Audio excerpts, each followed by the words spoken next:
हिंदू हृदय सम्राट बाळासाहेब ठाकरे यांची आज सर्वांनाच आठवण प्रकर्षाने जाणवते. जेव्हा बाळासाहेब ठाकरेंचं 11 वर्षापूर्वी निधन झालं, त्यावेळेला महाराष्ट्राच्या राजकारणामध्ये एक मोठी पोकळी खऱ्या अर्थाने निर्माण झाली. म्हणजे शब्दशः बोलायचं झालं तर पोकळी खरोखर निर्माण झालेली होती. कारण असा मनुष्य जो आहे तो विरळा होता. अनेक शतकांची वाटचाल जेव्हा एखादा समाज एखादं राज्य करत असतं तेव्हा अशी एक व्यक्ती जन्माला येते. तसे आदरणीय हिंदू हृदय सम्राट बाळासाहेब ठाकरे होते. त्यांच्यासारखे तेच होते. झाले बहु होतील बहु परंतु यासम हाच, अशाच शब्दामध्ये त्यांचं वर्णन करावं असं वाटतं. म्हणजे अनेक व्यासंग त्यांना होते, अनेक ते त्यांच्यामध्ये अष्टपैलू व्यक्तिमत्वाचे पैलू त्यांना होते, परंतु सर्वात भावलेला जो पैलू त्यांचा होता तो हिंदू हृदय सम्राट म्हणून त्यांना हृदयामध्ये स्थान होतं. प्रत्येक हिंदू जनाच्या हृदयामध्ये त्यांनी स्थान मिळवलेलं होतं.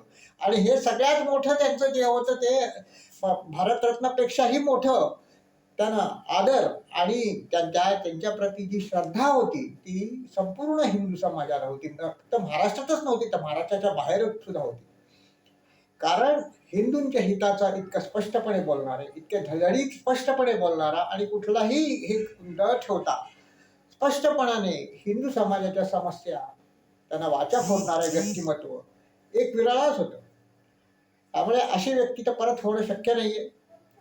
एक असामान्य व्यक्तित्व आपल्यातनं निघून गेलं, त्यामुळे स्वाभाविकच आज आपल्याला खऱ्या अर्थाने हिंदुत्व विचारांना एक प्रकारचा अपुरेपणा वाटतो. या वेळेला जेव्हा हिंदू समाजापुढे त्याच्या अस्तित्वाच्या संघर्ष करण्यासाठी ज्या समस्या उभ्या राहिलेल्या आहेत त्याच्यामधनं बाळासाहेब ठाकरेंचा मार्गदर्शन आपल्याला लाभलं असतं तर कदाचित वेगळी परिस्थिती निर्माण होऊ शकली असती. परंतु काळाही तस्मै नमा शेवटी असंच म्हणावं असं वाटतं. कारण कुठलीही व्यक्ती अजरामर नसते. मात्र हे मात्र खरं आहे की जरी बाळासाहेब ठाकरे यांचं निधन झालेलं असलं तरी हिंदू हृदय सम्राट अमर आहेत, अमर राहतील आणि कायमचे त्यांचे स्थानदेह आहे ती प्रत्येक हिंदू माणसाच्या हृदयामध्ये राहील.